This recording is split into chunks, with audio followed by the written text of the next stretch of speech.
అస్సలాముఅలైకుం hi hello welcome back to my channel Shaik Saidani. How are you all? I am fine. ఇన్ని రోజులు fridge పాడైపోయినందుకు చాలా అంటే చాలా బాధపడుతున్నాను. ఇప్పుడైతే ఫుల్ హ్యాపీ. ఇంకా అదేంటి ఫ్రిడ్జ్ ఇంకా రిపేర్ అవ్వలేదు కదా అనుకుంటారేమో, బట్ మా అన్నయ్య వచ్చాడు కదా. ఏ ప్రోడక్ట్ అయినా ఎన్ని ప్రోడక్ట్లకి ఎన్ని ప్రాబ్లమ్స్ ఉన్నా సాల్వ్ చేసే వెళ్తాడు. అది మా అన్నయ్య మీద నాకున్న కాన్ఫిడెన్స్. అందుకనే ఫ్రిడ్జ్ ని రిపేర్ చేయకముందే ఇంత హ్యాపీగా ఫీల్ అవుతున్నాను.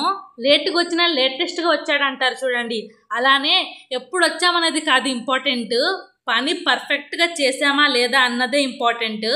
మా అన్నయ్య లేట్గా వస్తాడు కానీ లేటెస్ట్ గా అయితే వర్క్ చేసేస్తాడు. అసలు ఏమైంది అని అయితే మోటార్ దగ్గర అన్ని ఓపెన్ చేసైతే చూస్తున్నాడు ఫస్ట్. మా అన్నయ్య ఫ్రిడ్జ్ రిపేర్ చేస్తున్నప్పుడు నేను లైవ్ వీడియో కూడా చేశాను. చాలా మంది సపోర్ట్ చేశారు. అప్పుడు వైరింగ్ కట్ అయిపోయింది ఫ్రెండ్స్, అంతే. నేను మేబీ లైవ్ లో చెప్పాను. లైవ్ చూసిన వాళ్ళకైతే ఇప్పటికే అర్థమైపోయి ఉండిద్ది. ఎలుకలు అయితే కట్ చేసేసాయి, అందువల్ల అయితే ఫ్రిడ్జ్ ఆగిపోయింది. అంతా చెక్ చేసిన తర్వాత స్క్రూ మిషన్స్ తో అయితే స్క్రూస్ అన్ని ఫిట్ చేసేస్తున్నాడు. చాలా వరకు ఎలక్ట్రిషియన్ కి సంబంధించిన పనులన్నీ మా హస్బెండ్ చూసి చేస్తారు. తన వల్ల కాదు అన్నప్పుడు మాత్రమే అన్నయ్యకి కాల్ చేసి అయితే పిలిపిస్తాము. ఎలాగో ఫ్రిడ్జ్ ఆఫ్ చేయమన్నాడు కదా అని ఫ్రిడ్జ్ లోపల అయితే అంతా నీట్ గా క్లీన్ చేసుకున్నాను. ఇంట్లో ఏదైనా వస్తువు పాడైపోయినప్పుడు చాలా బాధగా అనిపిస్తుంది కదా.